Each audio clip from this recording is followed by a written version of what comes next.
Thank you.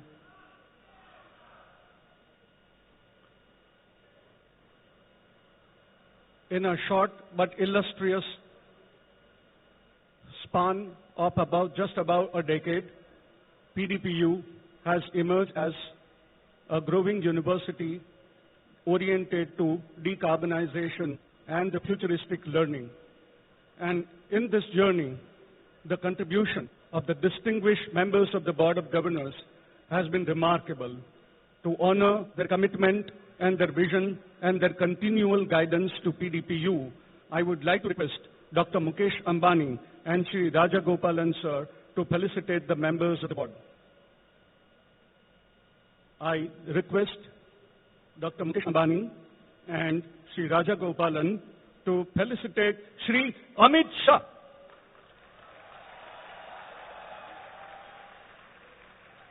Sir, we are extremely honored with your presence in PDPU.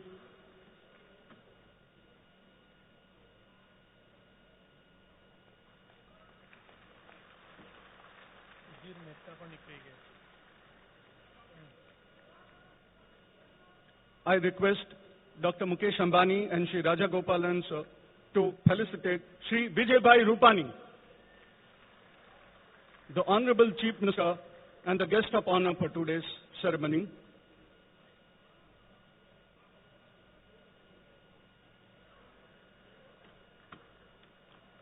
I request the Chairman and Shri Rajagopalan to felicitate Dr. J.N. Singh,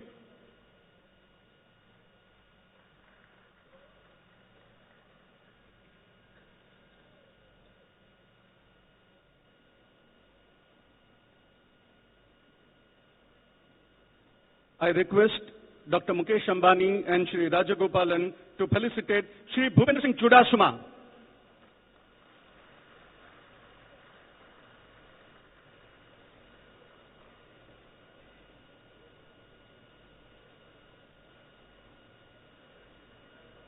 I request Dr. Mukesh Ambani and Shri Rajagopalan to felicitate Dr. Parimal Nathwani.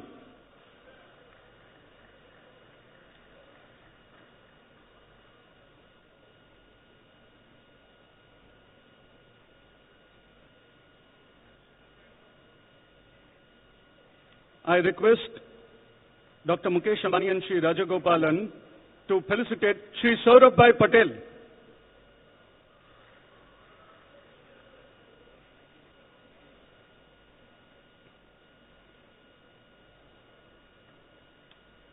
I request the Chairman of the Board and Shri Rajagopalan to felicitate Srimati Anju Sharma.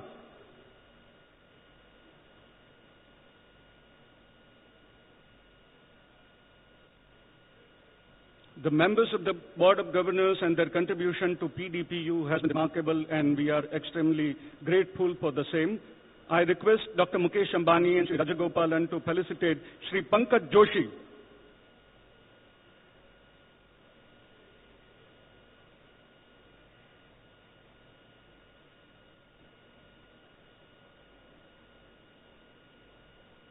An eminent scientist, Dr. R.A. Mashelkar, I request Dr. Mukesh Ambani and Shri Rajagopalan to felicitate Dr. R.A. Mashelkar.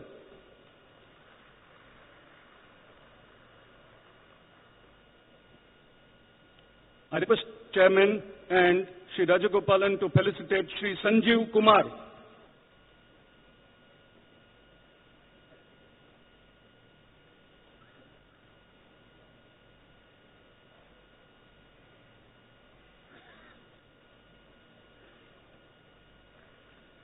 I request Dr. Mukesh Ambani and Shri Rajagopalan to felicitate Shri Vikram Singh Mehta.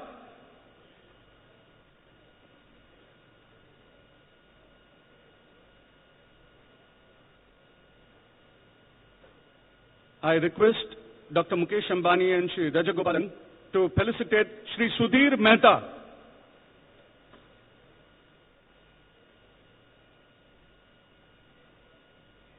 I request Dr. Mukesh Ambani and Shri Rajagopalan to felicitate Shri Nitin Shukla.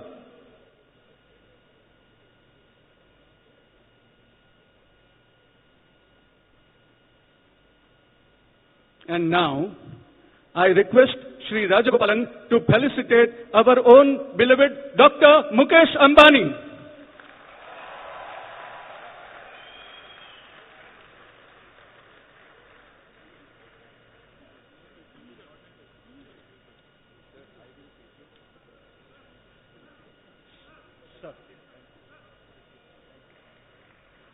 Thank you.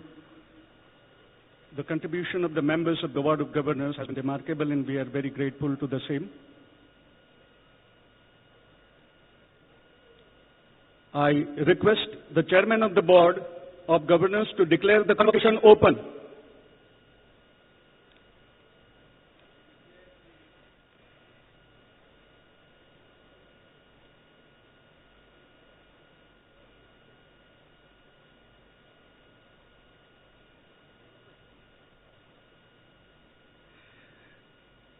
I declare the 7th convocation of this university open.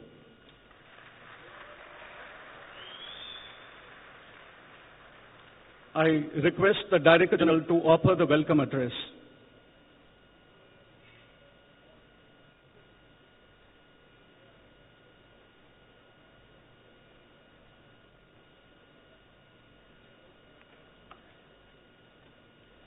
Good evening, everybody.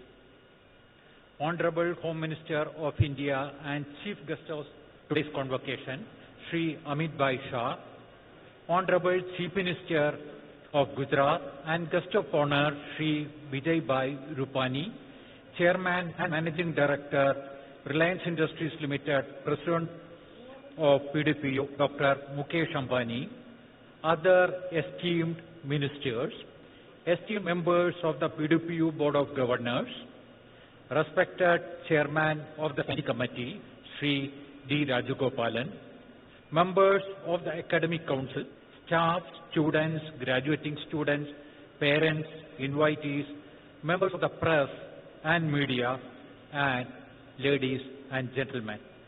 We wish to welcome you all to the most important ceremony of Pandit Dindayal Petroleum University, and thank you for making it more meaningful for our graduating students. The university has completed a glorious first decade and 3 years since its inception, as envisioned by Honorable Prime Minister of India, Sri Narendra Modi, and our founder president, Dr. Mukesh Ambani. Our deep gratitude to Reliance Foundation for its significant contribution of 1,500 million rupees as an endowment fund to the university. We sincerely thank our President, Dr. Mukesh Ambani. In this convocation function, a total of 1,042 students are graduating, compared to a mere 132 in the first convocation held in 2009. The university has traveled a long distance in this short period of time. Our congratulations to all the students graduating today and their parents and families. The government and other stakeholders have contributed, though invisibly, for your success. We thank all of you. We are happy to report that we have been able to make some significant progress in our operation as well as status. PDPU has been conferred graded autonomy by UGC, an honor conferred only on 60 institutions in the country. PDPU is one of the only one of the private universities in India which has received this particular honor. Our Innovation Incubation Center is recognized as a nodal agency of the state government for student startup and the central government as Technology Incubation Center. The Incubation Center has been adjudged as the best incubation center for IP culture in the state of Gujarat for the last 3 years consecutively. It has incubated over 65 startups, achieved an accumulated sale of 780 million rupees, filed 19 patents, raised 680 million rupees, 120 awards by the incubatees, and generated over 950 jobs within a very short span of 3 to 4 years. PDPU has continued its international exposure program. During 2018-19, 81 students and 5 faculty of our university participated in academic visits to leading universities in the US and other countries. 52 international students from other countries have joined the university this year. This activity will be expanded further. The university has been participating in the Government of India Study in India program for the students of Australia, USA and Canada. Our congratulations to PDPU faculty and students who have won awards for the best papers presented in international and national conferences, high quality papers published in research journals, research grants secured from the national and international funding agencies, and books published by highly reputed international publishers. We have received funding for over 45 projects amounting to over 100 million rupees.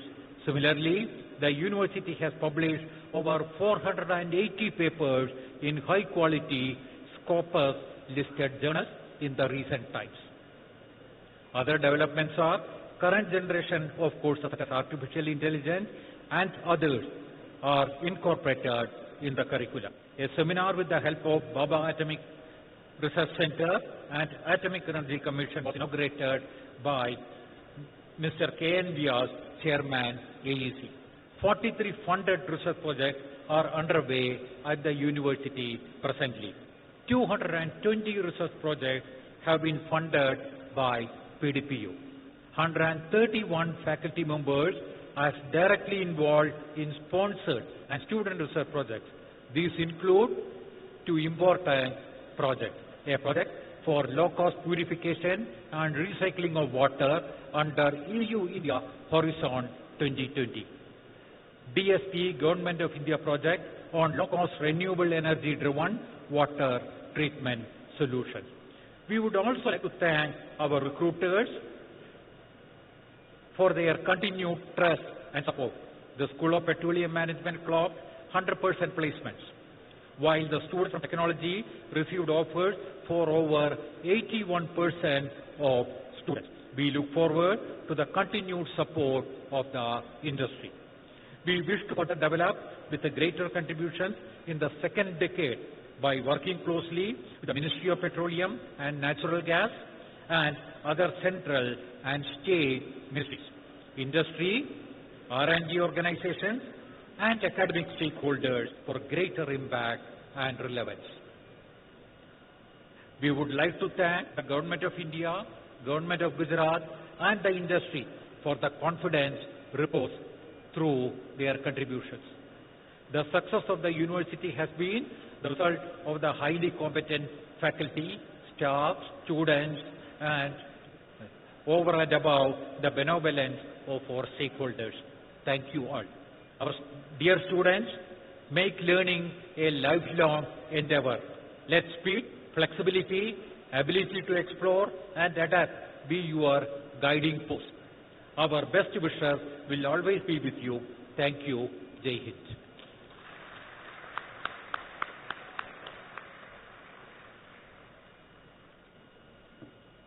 I request the Chairman of the Board to administer presentation of university medals, degrees and diploma.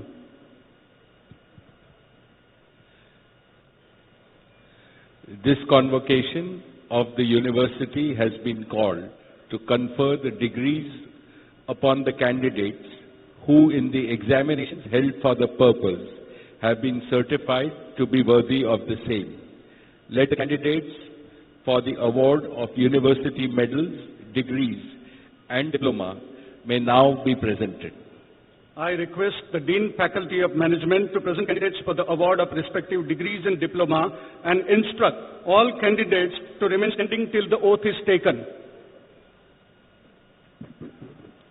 I request all the candidates who have been examined and found qualified to stand up for the award of Master of Business Administration and postgraduate diploma in petroleum management, as the case may be.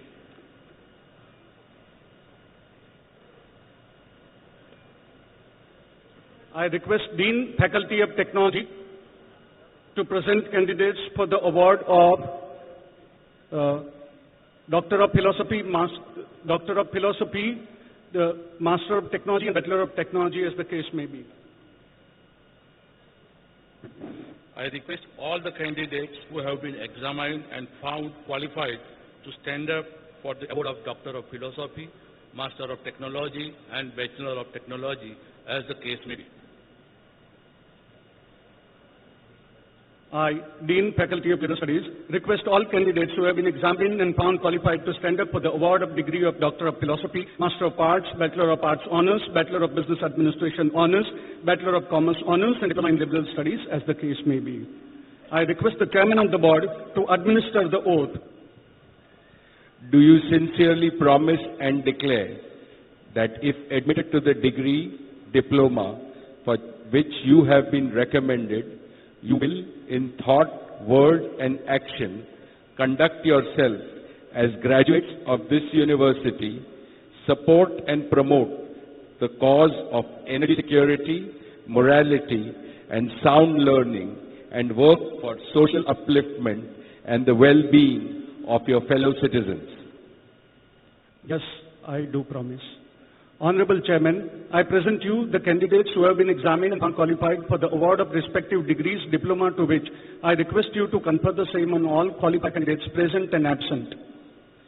By virtue of the authority vested in me as the Chairman of the Board of Governors of this university, I confer on all the candidates the degree of Doctor of Philosophy, Master of Business Administration, Postgraduate Diploma in Petroleum Management, Master of Technology, Bachelor of Technology, Master of Arts, Bachelor of Arts, Bachelor of Business Administration with Honours, Bachelor of Commerce with Honours, and Diploma in Liberal Studies, as the case may be, of this university, and charge them that in their life and conduct they prove worthy of the qualifications they have earned.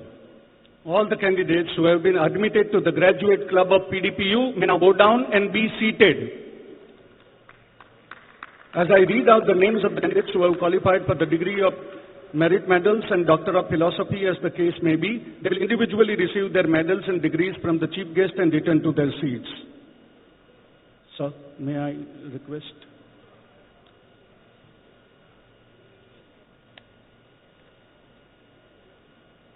I request Honorable Chief Guest, Honorable Guest of Honor, Chairman of the Board,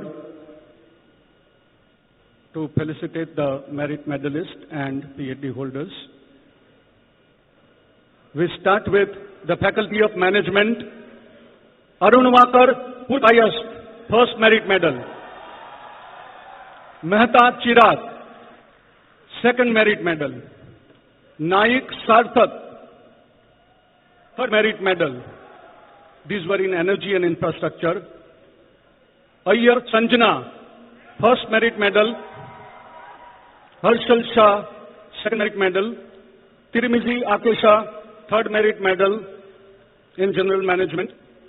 Priyanka Goswami, first merit medal in PGDPMH. We now have School of Petroleum Technology. Balala Jigar Kumar, first merit medal. Jarani Smith, second merit medal. These were from BTech downstream. From BTech upstream, Patel Pratik, first merit medal. Lunagaria Jaideep, second merit medal. Anjirwala Harsh, third merit medal. In MTech Petroleum Engineering, Shah Mihir, first merit medal. Rajnish Tripathi, second merit medal.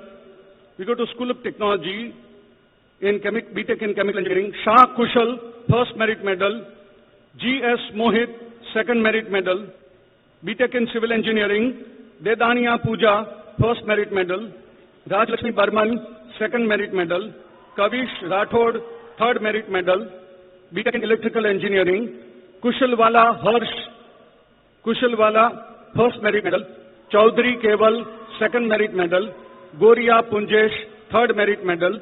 BTech in Industrial Engineering, Patel Deepen, first merit medal, Tiwari Ronak, second merit medal, BTech in Mechanical Engineering, Patel Krunal, first merit medal, Patel Drumil, second merit medal, Babari Darshan, third merit medal, MTech in Chemical Engineering, Patel Panchami, first merit medal, MTech in Infrastructure Management, Gothi Karan, first merit medal, Shah Harsh, second merit medal, MTech in Electrical Engineering, Naik Maitri, first merit medal, Patel Daria, second merit medal, Shah Rishabh, second merit medal, MTech in Energy Systems and Technology with Solar Energy, Shivraj NS, first merit medal, Abhinash Mohanty, second merit medal, MTech in Thermal Engineering, Khatri Jairaj, first merit medal,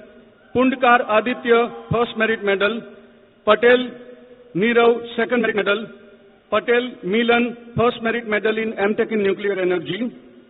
We go to Faculty of Liberal Studies. Moksha Pillai, first merit medal, Anshini Pothiwala, first merit medal, Aditi Puja, second merit medal, Arushi Gupta, second merit medal, D. Chandrali Rao, first merit medal, Devanshi Shah, second merit medal, Ayyar Sridhar, first merit medal, Pooja Sanadia, second merit medal, Rajyaguru Ami, first merit medal, Ashini Jagatiani, first merit medal, Aditya Joshi, first merit medal, Amrita Devi, second merit medal. We now would award the Doctor of Philosophy certificates.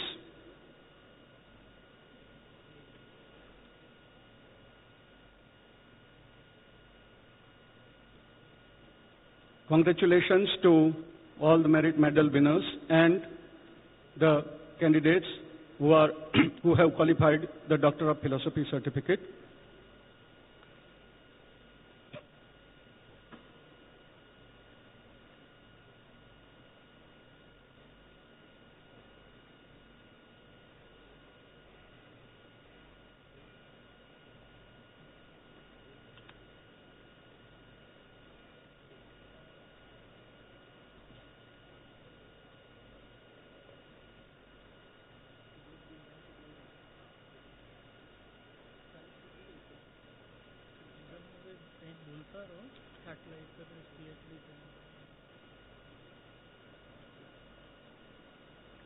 Many, many congratulations to all the graduating students of PDPU, one and all who are present here.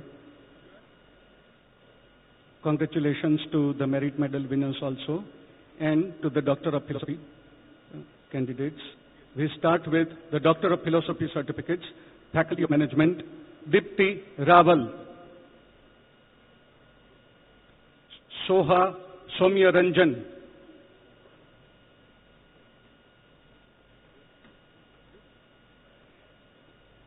in School of Petroleum Technology, R. Bal Subramaniam,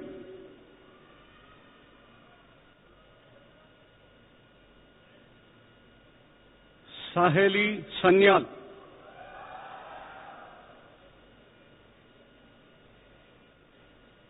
Vaishali Sharma, Shah Manan, from School of Technology, Kent Cliff John Mark, Bhavesh Patel, Patel Jaideep, Prajapati Pritesh, Rana Hari Krishna Singh, Tejani Ghanshyam Bhai, Patel Khushbu Ben, Parth Bhatt, Shah Nisarg, Raval Dhey, Jani Margi, Rakshit Shetigar, Kanubhai Parmar, Talaki Ishaben, S. Rajesh, Bhutia Priyank. We now have the Faculty of Legal Studies. Daljit Kaur, Patel Sneha, Meena Bilgi, Thakar Purvi, Kshama Jeevi, Sandhya Shri Kumar, Neeta Avatar Khurana, Nakhat Preeti, Niyati Trivedi,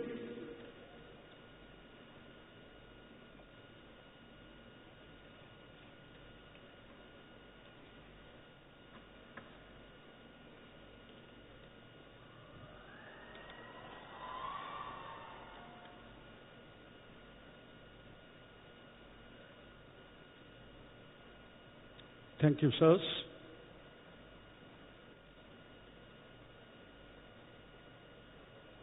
Thank you very much, sirs.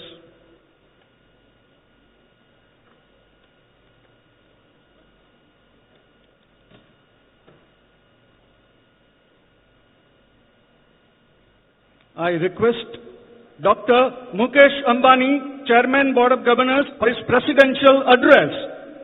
Dr. Mukesh Ambani.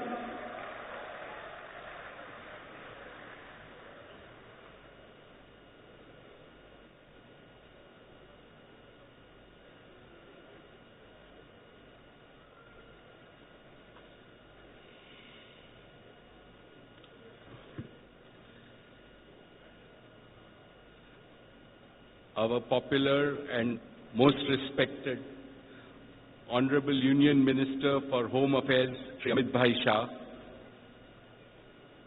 respected Honorable Chief Minister, Shri Vijay Bhai Rupani, members of the Gujarat Cabinet on the dais, my fellow members of the board, faculty, teachers, staff, students, parents, and my dear friends. A very warm good evening to each and every one of you.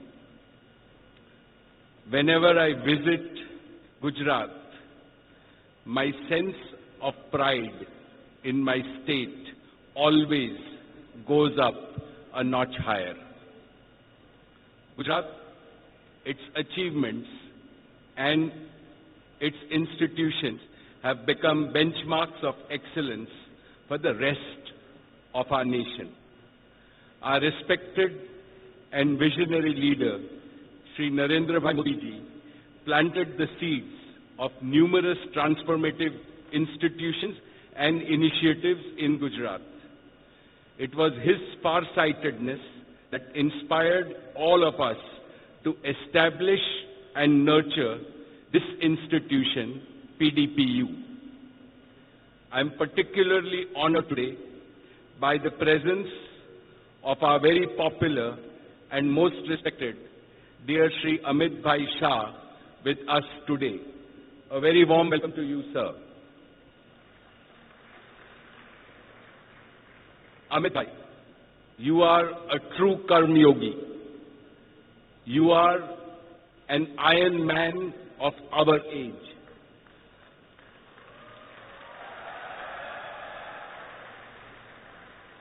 Your energy and focus always amazes me.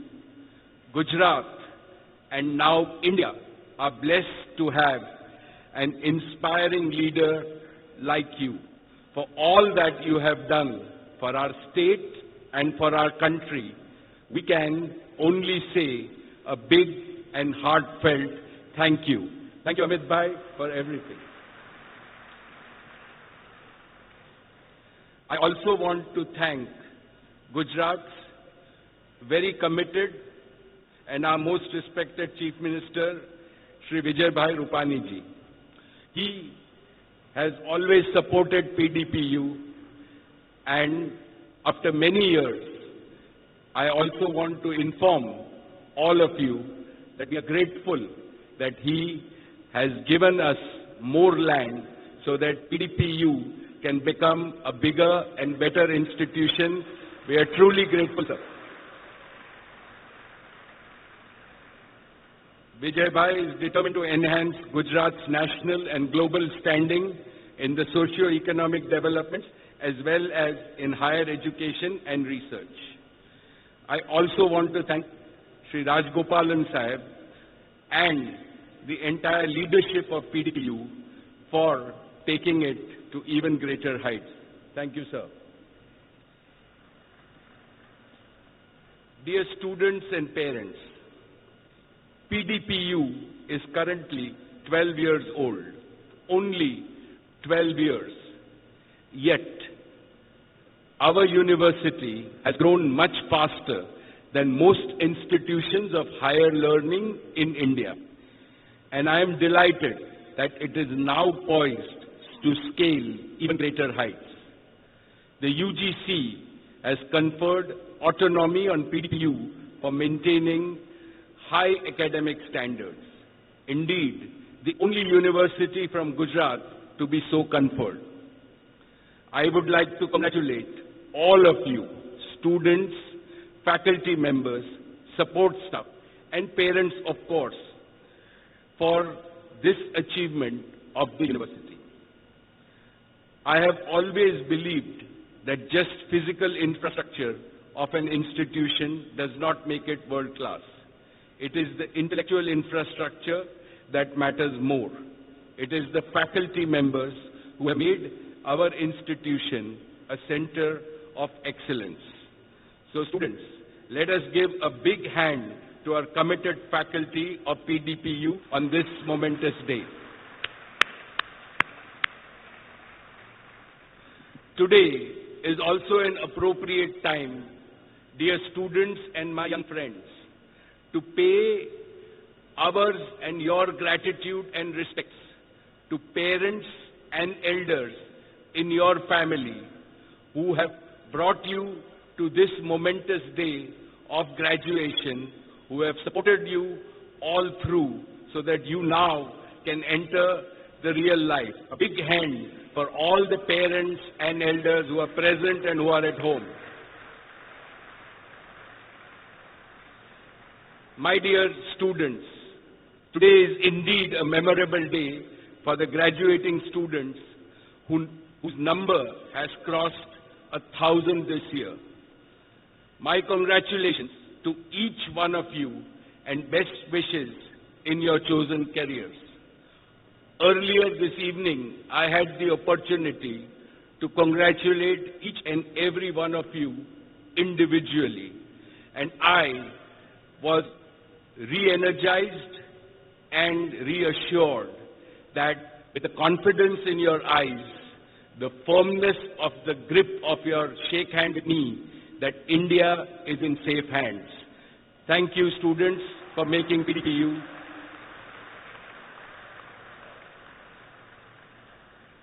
This is the confidence of a new India that comes so naturally to your generations of Indians.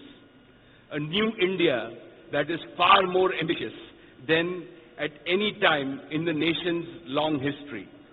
And a new India that is also more capable than ever of converting our ambitions into achievements. Today, as you step out of this revered campus of PDPU, our great institution, I want to share with you some of the learnings of my life.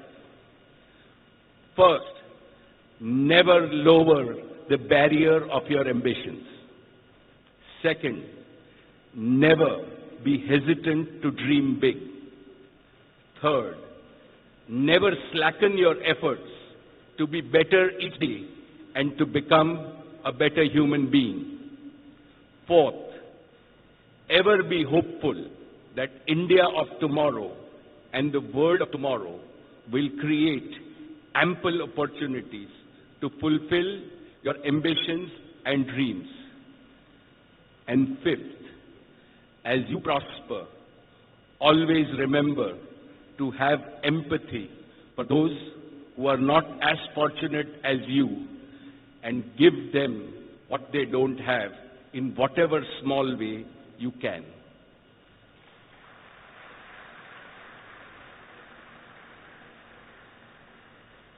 Today, India is at the doorsteps of a historic opportunity.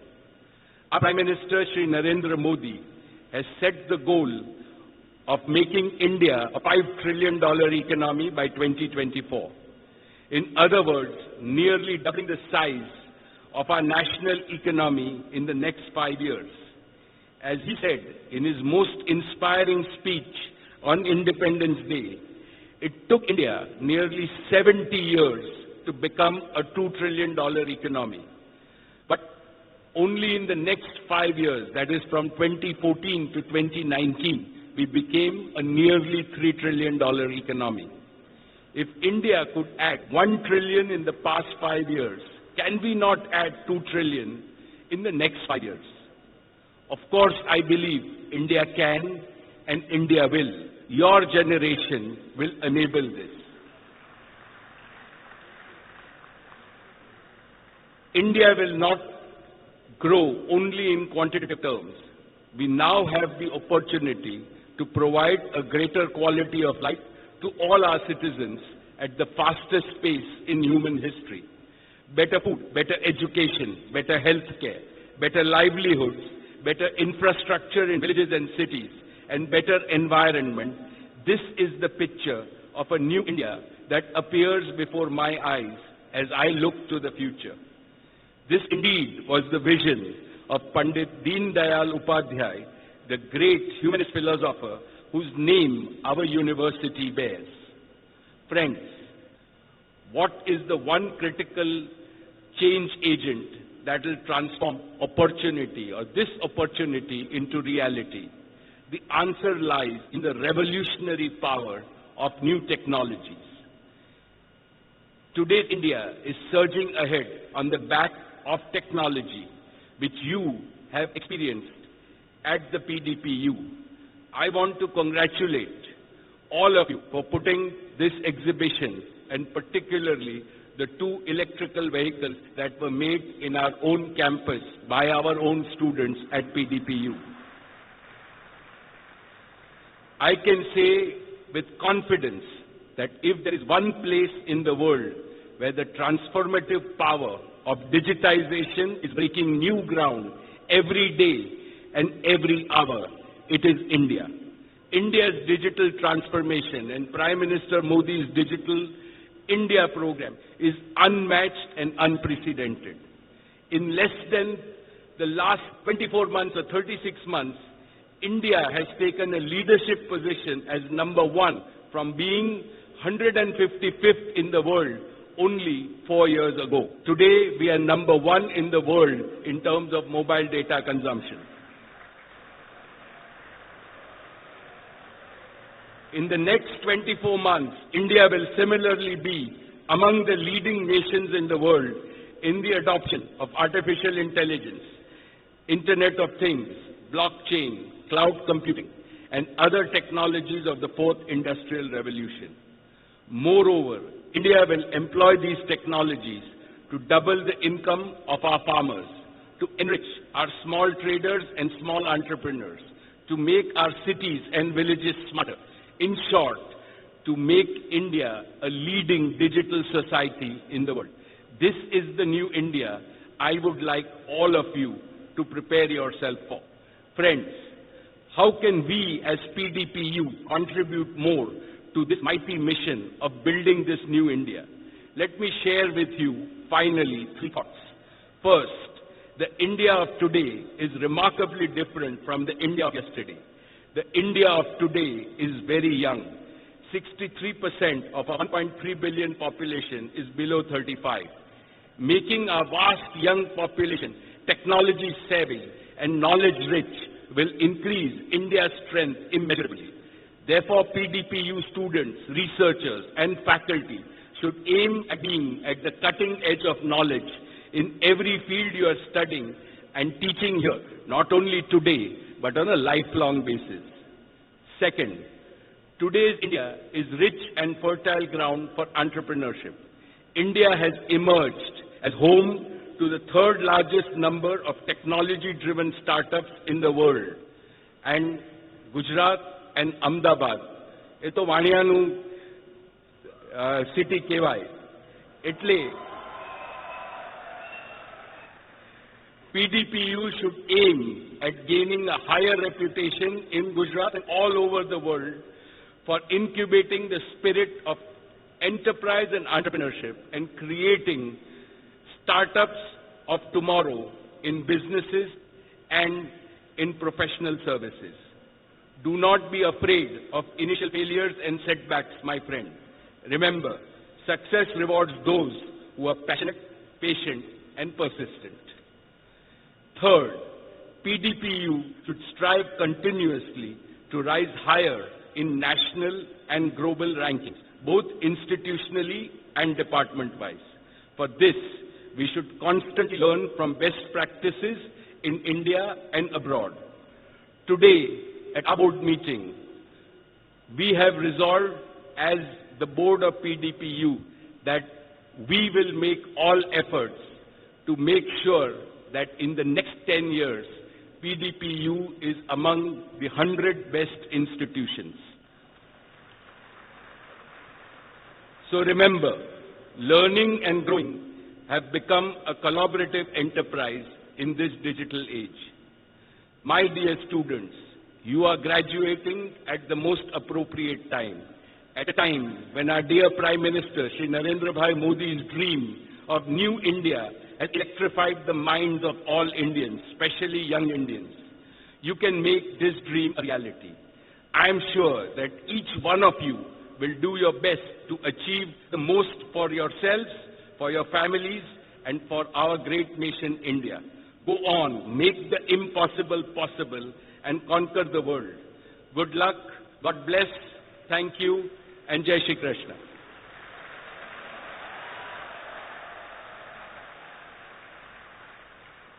Thank you very much for your inspiring words, sir. I request the guest of honor, Honorable Chief Minister, Shri Vijayabhai Rupani, for his address.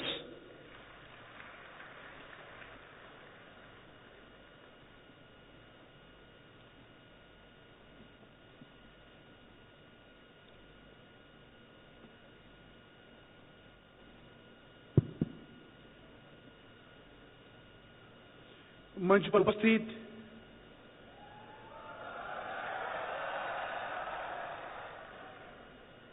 हमारे भारत सरकार के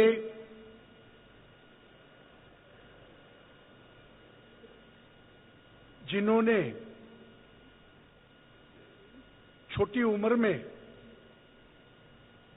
देश के इतिहास में महत्वपूर्ण कार्य किया है, ऐसे हमारे गृह मंत्री आदरणीय श्री अमित भाई शाह,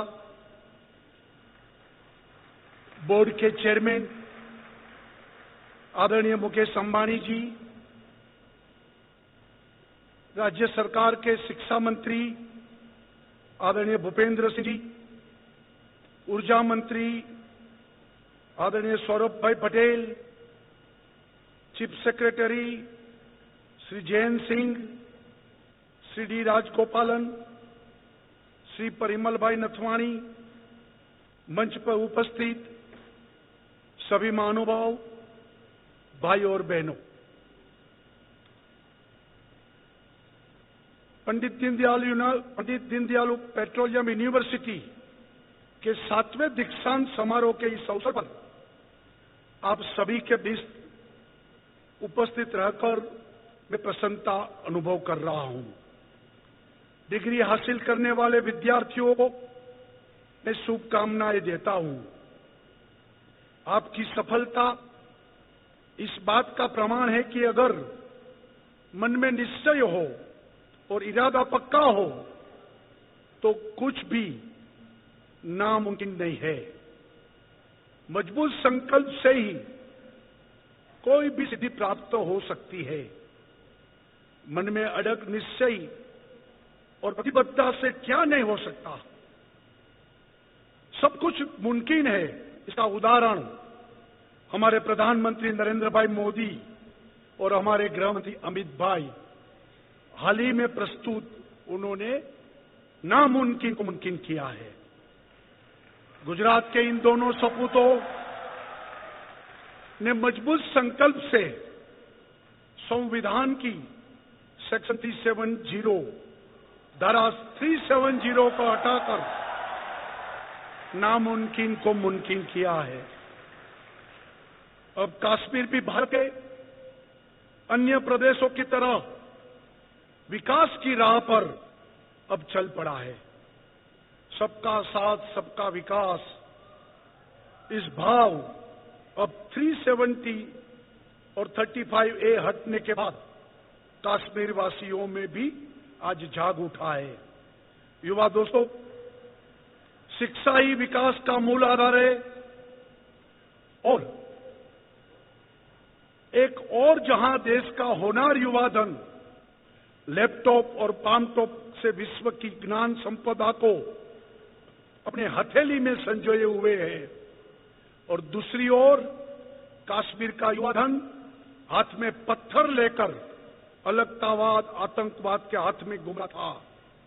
पर अब धारा 370 हटाने के बाद कश्मीरी युवा को भी शिक्षा दीक्षा के समान अवसर प्राप्त होंगे। गांधीनगर की यह धरती शिक्षा की भूमि है, तो अमित भाई का संबंध भी गांधीनगर के साथ है और गांधीनगर के यहां से लोकसभा निर्वाचन क्षेत्र के लोकप्रिय सांसद है। इस समारोह में अपना बहुमूल्य समय देकर विद्यार्थियों को जीवन का यह पल एक सौभाग्यशाली बनाने के लिए मैं अमित भाई का आभारी हूं। मेरे युवा साथियों, आज आप सब जीवन का एक महत्वपूर्ण सीमा चिन्ह प्राप्त करने के लिए जा रहे हैं। आप सचमुच भाग्यशाली हैं। आप एक ऐसे समय पर राष्ट्र और समाज को समर्पित होने के लिए जा रहे हैं जब देश का पूरा चित्र तेजी के साथ बदल रहा है। प्रधानमंत्री मोदी जी के नेतृत्व में भारत आने वाले कुछ वर्षों में $5 ट्रिलियन इकोनॉमी और डिजिटल इकोनॉमी बनने के लिए आगे बढ़ रहा है। आप जैसे युवा छात्रों के शक्ति सामर्थ्य के भरोसे पर इन लक्ष्य को स्थापित कर न्यू इंडिया का निर्माण का पथ प्रधानमंत्री ने लिया है। न्यू इंडिया के निर्माता के रूप में आज से आप लोग नए जीवन की यात्रा की शुरुआत कर रहे हैं। अब तक केवल छात्र थे, अब एक व्यवसायिक आप बनेंगे। ये बदलाव का पर्व है, नवीन पर्व है, नवीन प्राण चाहिए और जिस उत्साह से, प्रतिबद्धता और उमंग के साथ आपने पढ़ाई किया, वही उमंग उत्साह के साथ अपने व्यवसाय के साथ देश के विकास की दिशा में आप काम करेंगे, ये मुझे पूरा भरोसा है। अब आपका मार्गदर्शन करने वाले शिक्षक आपके साथ नहीं होंगे। आगे की जीवन यात्रा अब आपको अपने बलबूते पर तय करनी पड़ेगी। मित्रों, हमारे यहां प्राचीन काल से ही गुरुकुल परंपरा प्रचलित रही है। एक ही गुरु के आश्रम में सभी साथ मिलकर रहे, पढ़े और दक्षता हासिल करे। उस पुरातन युग में भी प्रावीण्य पांडित्य के रूप में पहचाना जाता था। हमारे यहाँ यूनिवर्सिटी में कॉन्वोकेशन की जो परंपरा है, उसका सर्वप्रथम उल्लेख तैत्तिरीय उपनिषद में मिलता है और हजारों साल पुराने ग्रंथ में भी, ये तैत्तिरीय उपनिषद में भी दुनिया में मानव जाति के इतिहास में सबसे पहला कॉन्वोकेशन के बारे में लिखा गया है। भारतीय शिक्षा प्रणाली ने कई नवीनतम आविष्कारों की भेंट की है और यहां तक कि शून्य की खोज भी हमारे आर्यभट्ट ने की थी।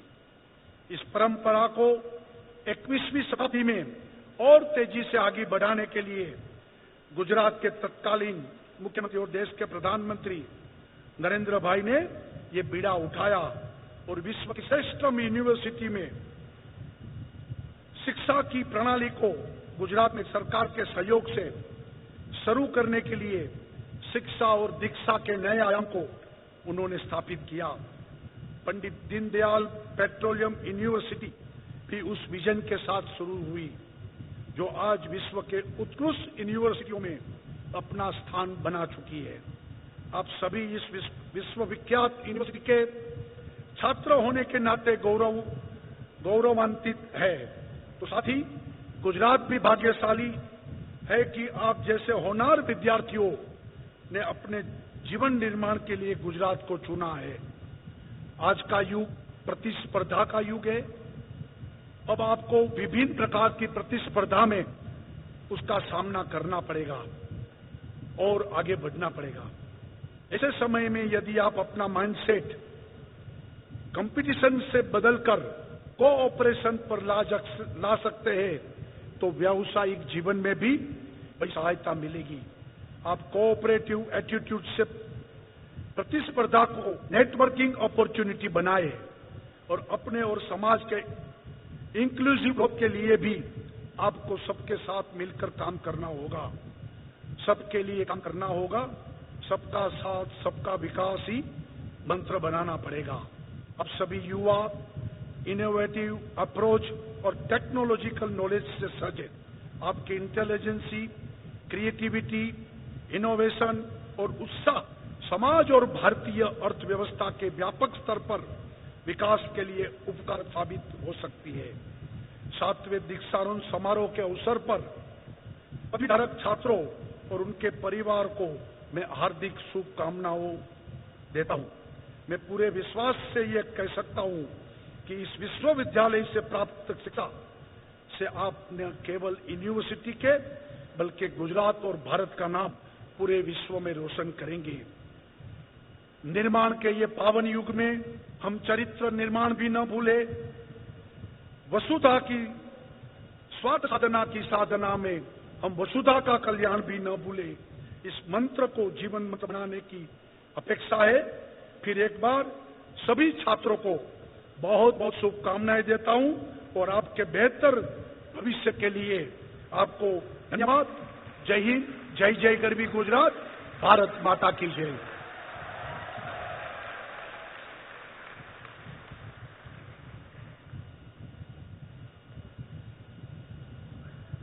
Thank you very much, sir. And now the moment for which all of us are waiting. I request Honorable Chief Guest, Union Home Minister, Shri Amit Shah.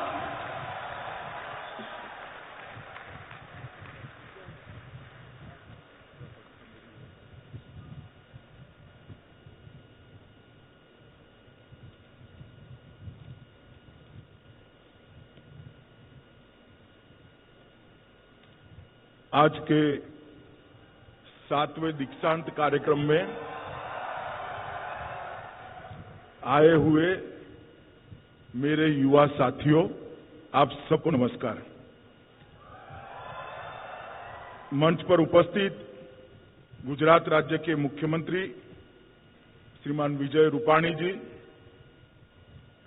University के चेयरमैन श्री मुकेश अंबानी जी, गुजरात सरकार के मंत्री श्रीमान भूपेंद्र सिंह जी, गुजरात सरकार के मंत्री श्रीमान सौरभ पटेल जी, गुजरात सरकार के मुख्य सचिव श्री JN सिंह जी, श्री पंकज जोशी जी, श्री अंजू शर्मा जी, मंच पर उपस्थित राजगोपालन जी और मंच पर उपस्थित सभी महानुभाव, आज सबसे पहले मैं 7वें दीक्षांत समारोह में आकर बहुत बहुत गौरव और आनंद की अनुभूति कर रहा हूं, इसके आपके सामने स्वीकार करें। मित्रों, आज एक तरह से आपकी शिक्षा दीक्षा का इस दीक्षांत समारोह की समाप्ति के साथ समाप्ति हो जाएगा, मगर मैं कहना चाहता हूं आज से आप एक नई शुरुआत कर रहे हैं, आपके कैरियर की शुरुआत कर रहे हैं, आपके देश के विकास के अंदर आपके योगदान की शुरुआत कर रहे हैं। जीवन में कभी भी अंत नहीं होता है। जीवन हमेशा अपार संभावनाओं से भरा होता है और संभावनाओं का दोहन करता है, वो ही अचीव कर पाते हैं जिसमें हौसला होता है, जोश होता है, लक्ष्य रखने का मादा होता है। और मैं मानता हूं कि यहां से जो युवा 1000 से ज्यादा युवा छात्र, युवा स्टूडेंट्स आज अपने नए जीवन की शुरुआत करने जा रहे हैं, वो सबको मैं बताना चाहता हूं कि लक्ष्य कभी जीवन में छोटा मत रखना। लक्ष्य बड़ा रखोगे तो निश्चित रूप से अचीव कर पाओगे, ईश्वर आपकी सहायता करेगा।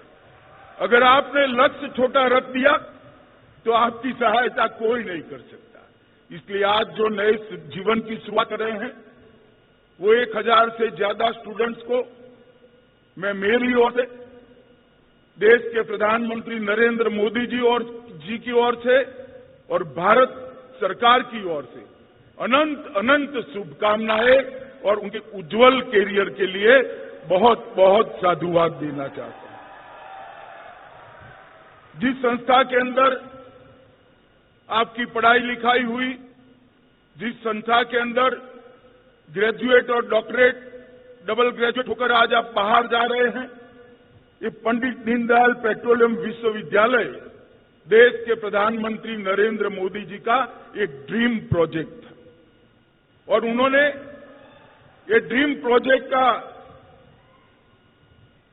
शुरुआत मुकेश भाई को साथ में रखकर 2007 में की और 12 साल के अल्पकाल के अंदर ही ये यूनिवर्सिटी आज विश्व के अंदर अपना नाम बनाने में सफल हुई है। मैं मुकेश भाई और उनकी पूरी मैनेजमेंट को बहुत बहुत बधाई देना चाहता हूं। अनेक देश के छात्र आज यहां पेट्रोलियम के अंदर अपने कोर्स की पूर्ति के लिए, रिसर्च के लिए, डॉक्टरेट प्राप्त करने के लिए यहां पढ़ाई लिखाई कर रहे हैं।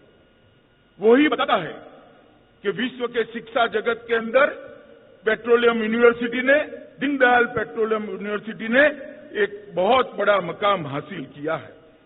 और नरेंद्र भाई ने ये प्रोजेक्ट के साथ ही गुजरात को भारत की पेट्रो राजधानी बनाने का भी एक ड्रीम लिखा था, देखा था, जिसको आज जो छात्र 1000 से ज्यादा स्टूडेंट बाहर जा रहे हैं उनको पूर्ण करना है। ये दीनदयाल उपाध्याय पेट्रोलियम विश्वविद्यालय, इसके साथ जब आप जुड़े हैं तो मैं आपको दीनदयाल जी के बारे में भी कुछ बताना चाहता हूं। मित्रों, दीनदयाल उपाध्याय जिनके नाम पर पेट्रोलियम यूनिवर्सिटी की स्थापना की गई है, दीनदयाल जी ऐसे महान अर्थदृष्टा थे जिन्होंने दुनिया की समस्याओं को 60 साल पहले देखा था, पहचाना था और उसकी समस्याओं के समाधान का रास्ता भी ढूंढा था। हमारे वेदों के अंदर, हमारे उपनिषदों के अंदर कहा है कि जो नेचर है, जो कुदरत है, उसका कभी शोषण नहीं करना चाहिए, उसका दोहन करना चाहिए। और यही सिद्धांत के आधार पर दीनदयाल जी ने एकात्म मानववाद की थ्योरी लोग दुनिया के सामने रखी। व्यक्ति से लेकर समष्टि तक सबके बीच में, मतलब व्यक्ति से लेकर अंतरिक्ष तक सबके बीच के रिलेशन को उन्होंने आगे बढ़ाने का काम किया था। एक नया विचार, एक नया दर्शन देने का काम किया था। और दीनदयाल जी ने यही अंत्योदय की थियरी दी थी कि जब तक देश में एक भी गरीब व्यक्ति है, हमें संतोष लेने का अधिकार नहीं है। हर व्यक्ति को विकास की स्पर्धा में सबसे पहले नंबर पर लाने का प्रयास इस देश ने करना चाहिए। मुकेश भाई ने 12 साल में इस यूनिवर्सिटी के लिए काफी कुछ किया है। मुकेश भाई अपने पिता की तरह एक सफल उद्योगपति तो है ही, मगर साथ में मुकेश भाई ने इस यूनिवर्सिटी को आगे बढ़ाकर ये सिद्ध कर दिया है कि शिक्षा के क्षेत्र के अंदर भी मुकेश भाई किसी भी शिक्षाविद से कम कंट्रीब्यूशन करने वाले व्यक्ति नहीं है। मैं मुकेश भाई को और उनके प्रयासों को आज सराहना करता हूं। मुकेश भाई, आपने अब तक लगभग 150 करोड़ से ज्यादा रुपया इस विश्वविद्यालय को विश्व के अंदर प्रमुख स्थान पर पहुंचाने में खर्च किया है। आपके उद्योग समूह ने खर्च किया है, गुजरात सरकार ने भी किया है, भारत सरकार ने भी किया है। मगर आज मैं जब यहां आया हूं तो एक बात आपको कहे बगैर रह नहीं सकता कि आने वाला जमाना पर्यावरण का जमाना है। आने वाले जमाने में अगर मानव हम देश के अंदर ग्लोबल वार्मिंग और क्लाइमेट चेंज की चिंता नहीं करेंगे तो हम दुनिया को लंबे समय तक स्वस्थ और सुंदर नहीं देख पाएंगे। और देश के प्रधानमंत्री नरेंद्र मोदी जी ने वैश्विक नेतृत्व इस क्षेत्र के अंदर देश दुनिया में लिया है। मैं आपको आग्रह करना चाहता हूं कि दीनदयाल पेट्रोलियम यूनिवर्सिटी 2 क्षेत्रों के अंदर रिसर्च एंड डेवलपमेंट और R&D और नए कोर्स की शुरुआत करें। एक सिंगल यूज प्लास्टिक का रिसाइकलिंग और दूसरा इको फ्रेंडली प्लास्टिक के दिशा में शोध और अनुसंधान का कार्य करने का काम दीनदयाल यूनिवर्सिटी करे। मित्रों, 12 साल की छोटी अवधि में 5000 से ज्यादा स्टूडेंट अनेक विषयों में यहाँ से ग्रेजुएट्स होकर निकले हैं, डबल ग्रेजुएट्स होकर निकले, डॉक्टरेट प्राप्त कर निकले हैं। और आज मैं आप सबको कहना चाहता हूं कि आप सब सौभाग्यशाली है।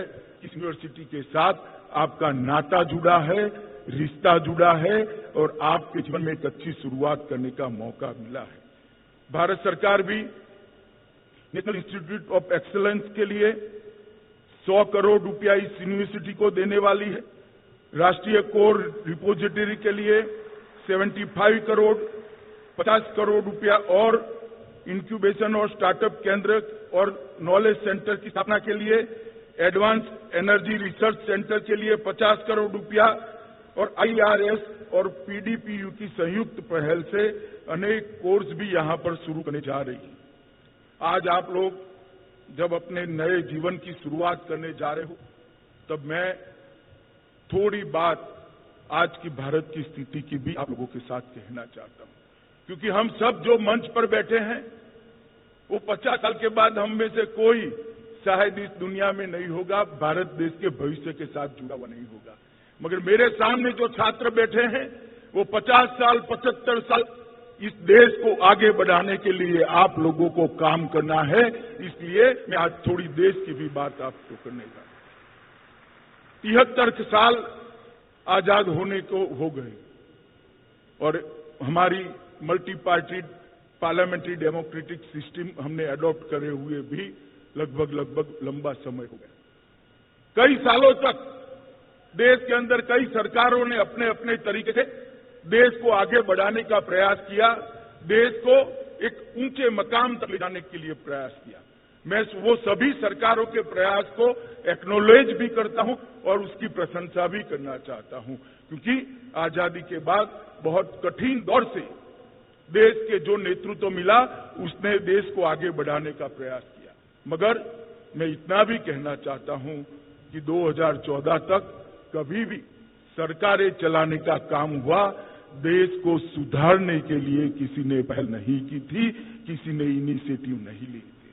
और 2014 के अंदर देश के अंदर एक लंबा कालखंड अस्थिर सरकारों का रहा और 2014 के चुनाव में देश की जनता ने एक पूर्ण बहुमत की सरकार चुनी और प्रधानमंत्री नरेंद्र मोदी जी पर भरोसा कर उनके हाथ में देश की बागडोर।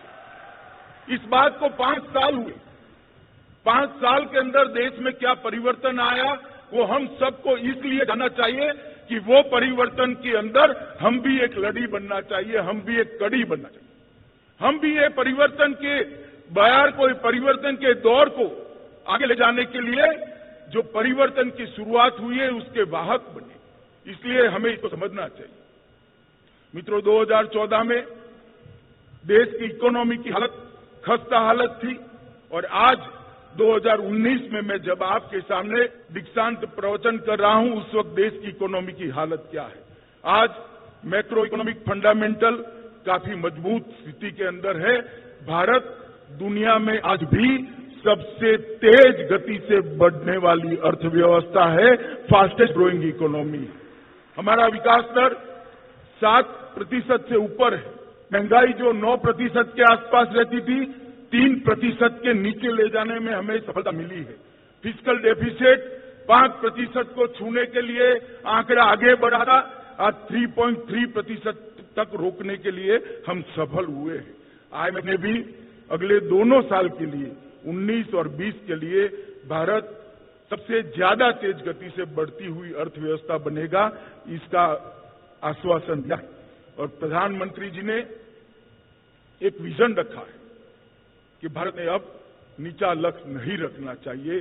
दुनिया की टॉप 3 इकोनॉमी के अंदर भारत 2022 तक पहुंचाने का लक्ष्य देश के प्रधानमंत्री ने रखा है। जब हम आजादी का 75वां साल मनाते होंगे उस वक्त भारत दुनिया की सबसे ऊपर की 3 अर्थव्यवस्थाओं के अंदर दिखाई दे।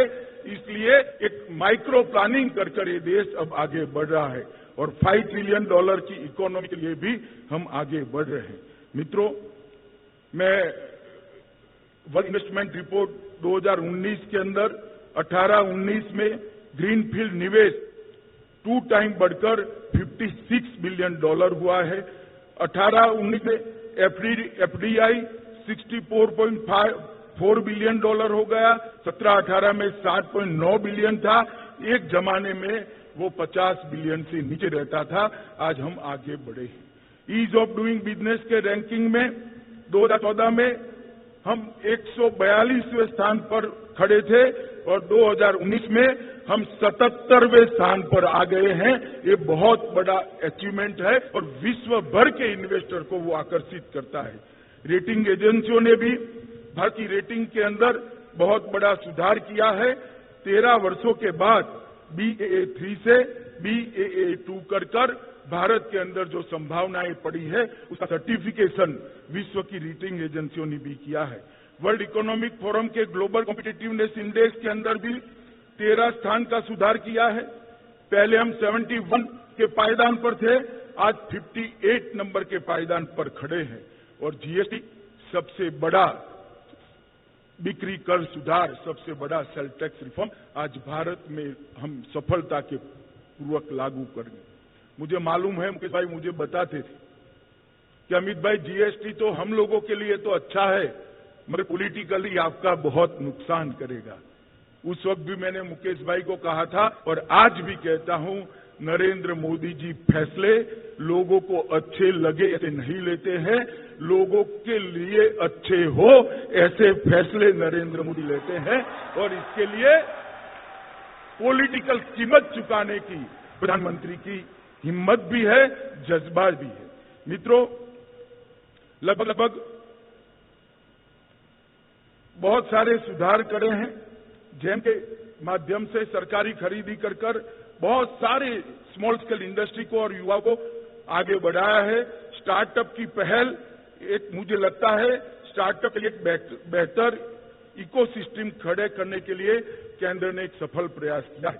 DPIIT के द्वारा 20,000 से अधिक स्टार्टअप को मान्यता दी है और मैं मानता हूं कि आजादी से 2014 तक 3,000 से कम स्टार्टअप थे, आज 20,000 से अधिक स्टार्टअप युवाओं को विश्व के साथ स्पर्धा करने के लिए एक बहुत बड़ा प्लेटफॉर्म भारत की सरकार ने दिया है, देश के प्रधानमंत्री ने दिया है।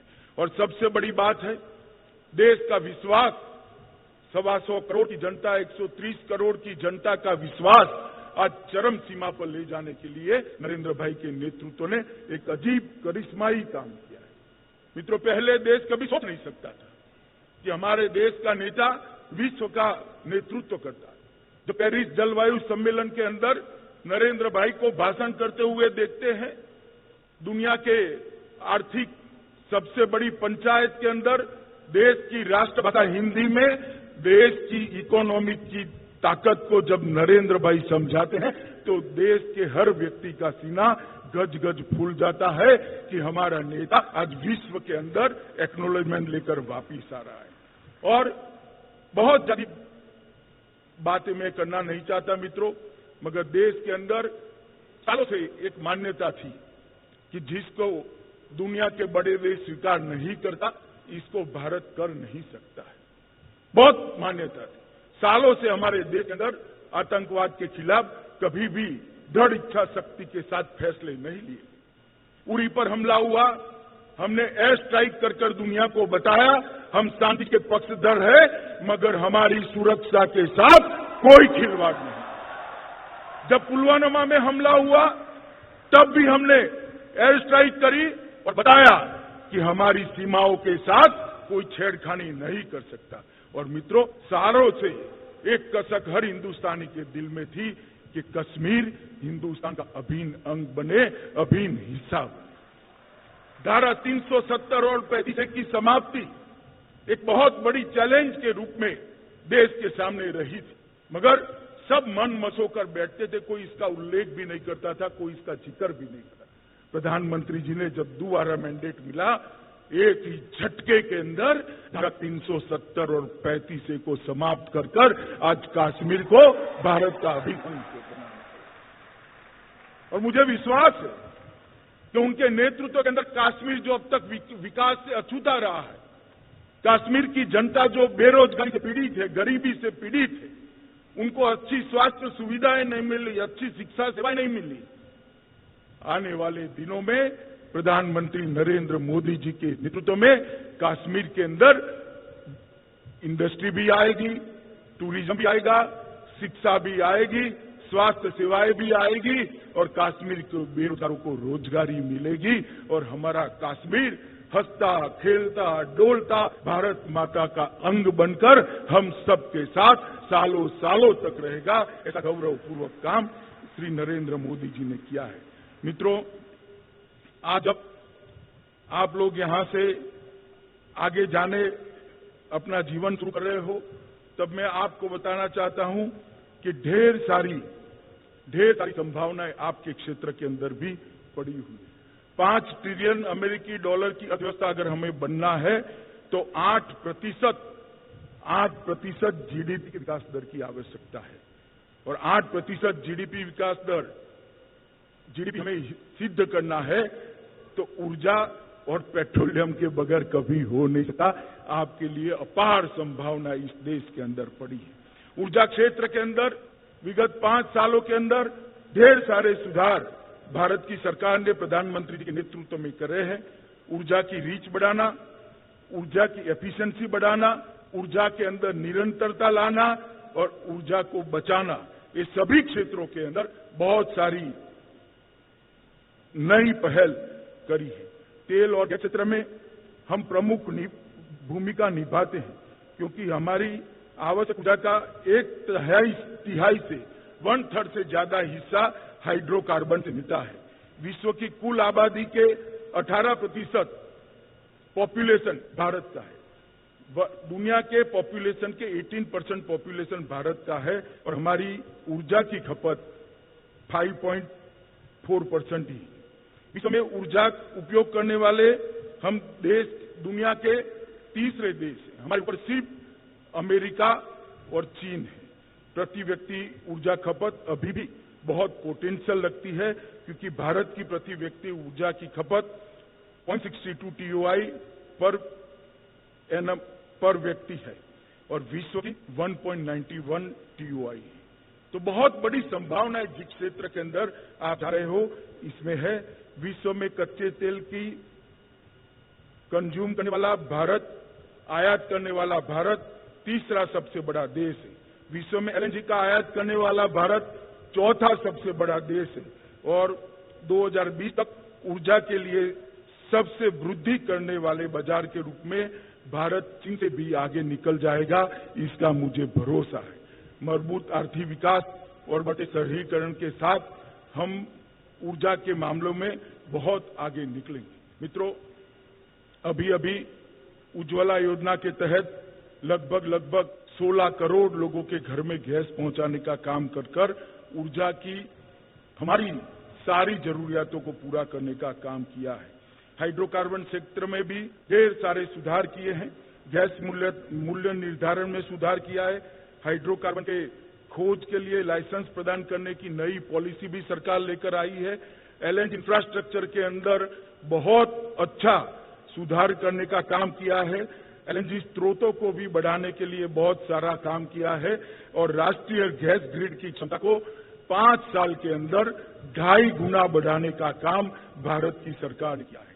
और सिटी गैस डिस्ट्रीब्यूशन के तहत 228 जियोग्राफिक मतलब 406 जिले के अंदर संपूर्ण सिटी गैस डिस्ट्रीब्यूशन की लाइनें डालने का काम भारत सरकार ने आगे लिया है। तो आप जिस क्षेत्र के अंदर जा रहे हैं इसके अंदर अपार संभावना है और मुझे विश्वास है कि विश्व की सबसे अच्छी यूनिवर्सिटियों में जिसकी गणना होती है, शायद अभी मुकेश भाई कह रहे हैं कि हम थोड़े समय में रैंकिंग हमारी 100 के अंदर आएगी। मुकेश भाई, रैंकिंग को रिलेटिवली देखना चाहिए। यूनिवर्सिटी कितनी पुरानी है वो भी रैंकिंग में बहुत बड़ा रोल करती है। अभी आपकी यूनिवर्सिटी को 12 साल ही हुए। मैं मानता हूं कि आज भी रैंकिंग में भले कहीं पर भी हो, यहां पर जिस प्रकार की एजुकेशन की व्यवस्था, इंफ्रास्ट्रक्चर और इसके कैरिकुलम बनाने के लिए जिस प्रकार के कदम उठाए गए हैं, ये विश्व की टॉप मोस्ट पेट्रोलियम यूनिवर्सिटियों में से दीनदयाल पेट्रोलियम यूनिवर्सिटी है, ऐसी मेरी दृढ़ मान्यता है। आप सभी लोग ऐसी यूनिवर्सिटी से जब आज ग्रेजुएट बनकर, डॉक्टरेट बनकर, डबल ग्रेजुएट बनकर जा रहे हैं, तब मैं आपको कहना चाहता हूं कि आगे के जीवन के लिए एक संकल्प लेना चाहिए। और मित्रों, संकल्प जब आप तय करते हो, मैं ये बनूंगा, वो बनूंगा, मेरा आपसे अनुरोध है, मेरे जीवन के अनुभव के आधार पर मैं आपको अनुरोध करना चाहता हूं कि आपके जीवन का संकल्प अकेले आपके और आपके परिवार के लिए न हो, इसकी चिंता करना, इसके साथ किसी न किसी को जोड़ना, गांव को जोड़ना, शहर को जोड़ना, देश को जोड़ना। ईश्वर अपने आप आपके संकल्प को, आपके निर्णय को पूरा करने के लिए अपार क्षमता आपके अंदर भर देगा। ये मेरी बात कर। आज आप जो भी संकल्प करें, इसके अंदर आप खुद और आपके परिवार से ऊपर उठकर कोई संकल्प कर इस यूनिवर्सिटी के बाहर कदम रखिएगा। अपार संभावनाएं आपके लिए पड़ी है और अपार सफलता भी आप प्राप्त करोगे, क्योंकि इस देश को आगे बढ़ाने के लिए ईश्वर ने जिनको मौका दिया है, वो अगर देश को आगे बढ़ाने का नहीं सोचते हैं तो और कौन सोचेगा। आज भी देश को आगे बढ़ाने के लिए हम सब ने मिलकर काम करना पड़ेगा, कठोर परिश्रम करना पड़ेगा, दिन रात एक कर काम करना पड़ेगा, और ये आपके संकल्प का हिस्सा हो, ये बहुत जरूरी है। मित्रों, आज मैं अंत में इतना ही कहना चाहता हूं कि आने वाला साल गांधी जी की 150वीं जयंती का साल है। गांधी एक ऐसा महामानव था जो एक सहस्त्र शताब्दी का सबसे लोकप्रिय और सबसे प्रासंगिक व्यक्ति रहा। मैं मानता हूं कि गांधी का विचार, गांधी का दर्शन शाश्वत है, एटर्नल है। इसमें कभी भी गांधी का दर्शन और गांधी का विचार कालबाह्य नहीं हो सकता। गांधी जी की 150वीं जयंती देश भर के लिए एक नई ऊर्जा, एक नई प्रेरणा और एक नए संकल्प का प्रसंग होना चाहिए। देश भर में कई प्रकार से गांधी विचार को, गांधी की फिलॉसफी को, गांधी के चिंतन को आगे बढ़ाने के लिए कार्यक्रम आएंगे, मगर इसमें आप क्या करोगे, ये आपको सोचना चाहिए। मेरा तो आग्रह है कि हर स्टूडेंट यहां से जो ग्रेजुएशन कर जा रहा है, दीनदयाल उपाध्याय और महात्मा गांधी को डाउनलोड कर पहले पूरा स्टडी करे, तो आपको भारत को जानने के लिए कोई पुस्तक की जरूरत नहीं पड़ेगी। ये दो लोगों का जीवन ही भारत को जानने के लिए आपको पूर्ण जानकारी देने के परिपूर्ण है। गांधी जयंती के 150वें साल में यहां जितने भी स्टूडेंट हैं जो आज ग्रेजुएट्स होकर जा रहे हैं, जो ग्रेजुएट होने की प्रक्रिया में, सबको मेरा अनुरोध है कि आप एक संकल्प जरूर लीजिए, कोई न कोई छोटा सा संकल्प जो अपने लिए न हो। आप ऐसा भी संकल्प ले सकते हैं, हर रोज मैं माता पिता की तस्वीर को प्रणाम करके मेरे काम की शुरुआत कर सकता हूं। कोई संकल्प ले सकता है, मैं कभी ट्रैफिक के नियमों का उल्लंघन नहीं करूंगा या करूंगी। कोई ऐसा संकल्प ले सकता है कि मेरी थाली में कभी झूठा अन्न मैं नहीं छोड़ूंगा। ऐसे छोटे छोटे संकल्प में, कोई बड़े संकल्प लेने की, त्याग की बात नहीं करता, परंतु गांधी 150 के दिन आप एक संकल्प जरूर लीजिए। और मैं आपको बताना चाहता हूं मित्रों, 130 करोड़ की आबादी वाला देश है। 130 करोड़ लोग अगर अपने आप को छोड़कर कोई संकल्प लेते हैं तो 130 करोड़ संकल्प होते हैं, और 130 करोड़ संकल्प का संपूर्ण जो शक्ति बनेगी वो हमारे देश को 130 करोड़ कदम एक साथ आगे ले जाने का काम करेगी। मेरा आप सबसे अनुरोध है, ईश्वर ने आपको बहुत कुछ दिया, जहां पढ़ाई लिखाई की व्यवस्था नहीं है वो क्षेत्र को मैंने देखा है। मैं देश भर का भ्रमण किया हूं, जहां 2 समय अच्छे से खाना भी नहीं मिलता है, ऐसे क्षेत्रों को भी मैंने देखा है। इस सरकार बनने के बाद सबके घर में टॉयलेट, सबके घर में बिजली, सबके घर में खाना, और अब सबके घर में पेयजल नल के माध्यम से पहुंचाने का संकल्प हमने लिया है। वो ठीक है, मगर आज भी देश के अंदर बहुत सारे लोग हैं जिनको आपको जो व्यवस्थाएं मिली है वो नहीं मिली है। जब आप संकल्प लेकर जाते हो तब देश को आगे बढ़ाने के लिए आपका योगदान और आपके जीवन को भी आगे बढ़ाने के लिए आपका बढ़ोतरी दिन दूनी रात चौगुनी हो जाएगी। मित्रों, गांधी 150 के साल में सरकार ने जल शक्ति के नाम से जल संचय, जल का बचाव, ड्रिप इरिगेशन वगैरह के माध्यम से और नदियों को जोड़ने का कार्यक्रम, इस जल शक्ति को एक शक्ति के रूप में स्वीकार कर भारत सरकार ने लिया है और प्लास्टिक के खिलाफ, सिंगल यूज प्लास्टिक के खिलाफ एक जिहाद छेड़ने की शुरुआत भी 2 अक्टूबर को हम करने वाले हैं। इस सब में भी आपका योगदान चाहिए। आज यहां से आप बाहर जाकर अपनी उज्जवल कैरियर की शुरुआत करेंगे। मैं स्वामी विवेकानंद का एक वाक्य आपको याद कराना चाहता हूं, उठो, जागो और जब तक लक्ष्य प्राप्त न हो तब तक रुकिए नहीं। लक्ष्य की प्राप्ति ही जीवन का साध्य होता है, वो आपको हमेशा याद रखना चाहिए। मित्रों, आज संस्था ने मुझे यहाँ बुलाया, इसलिए मुकेश भाई और उसके बोर्ड ऑफ गवर्नेंस के, यूनिवर्सिटी के बोर्ड ऑफ गवर्नेंस का मैं हृदय से बहुत बहुत धन्यवाद करना चाहता हूं कि मुझे आप लोगों से बात करने का मौका दिया। आपको बात कर मेरी भी ऊर्जा में, उत्साह में बहुत बड़ी बढ़ोतरी हुई है। आप सच मानकर चलिएगा, जब मैं आपसे बात करता हूं, भारत के भविष्य से बात करता हूं, भारत के युवाओं से बात करता हूं, तब मेरा भी हौसला, मेरा भी उत्साह, मेरी भी ऊर्जा बढ़ती है। और आज जब 1000 से ज्यादा छात्र, 1000 से ज्यादा स्टूडेंट जो यहां से बाहर जा रहे हैं, मैं ईश्वर से प्रार्थना करता हूं कि आपका फ्यूचर, आपका भविष्य, आपकी कैरियर आसमान की ऊंचाइयों को छुए और आप आपके जीवन के सभी लक्ष्यों की पूर्ति कर पाए, ऐसी ईश्वर प्रार्थना कर और जो बच्चे पढ़ रहे हैं उनको भी देश के विकास के अंदर जुड़ने का आह्वान कर मेरी बात को समाप्त करता हूं। भारत माता की जय।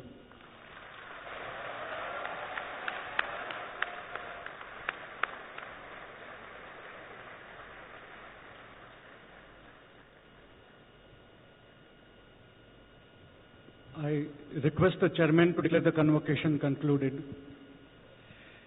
I declare the 7th convocation of PDPU concluded.